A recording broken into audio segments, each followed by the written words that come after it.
Alrighty. What's up, guys? My name is Corey, and today we are going to be showing, not we, but today I'm going to be showing you how to make darker particles such as brown colors or black colors or whatever darker colors you want on a particle system. Normally, you would just put a particle system on and then change the shader to a particle standard and just change the color. But if you change it to a darker one, black or something of a darker hue, it makes the particle fade out instead of, changing to a darker color.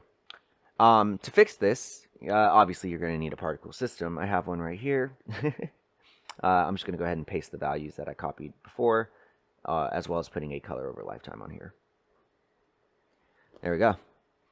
All right, now that we have that, go ahead and create a material. All right, call it whatever you want. I'm going to call it darker. And drag and drop it onto your new particle system.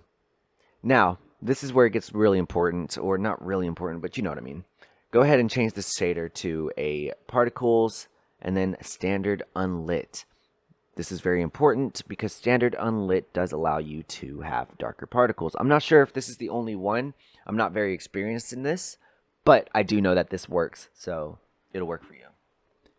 Now, render mode. Make sure to change this to fade. If it stays at opaque, it'll just show the black border around the image that you put in here.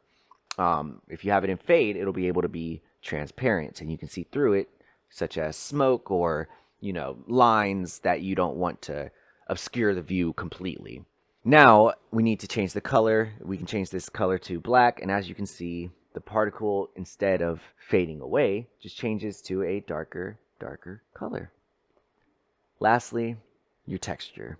Could be anything. I'm just going to use this fog texture that I already know. And voila.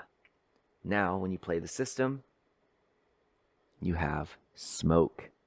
It's that easy. It really isn't hard, and it took me a while to figure out how to do this, just because I had to look it up, and I don't like reading, so I skipped over a lot of words, and I skipped over the main bit that I was supposed to watch, or read for. Anyways, I'm going to stop talking. I'm glad you guys watched this video, and yeah, I'll be back. See ya.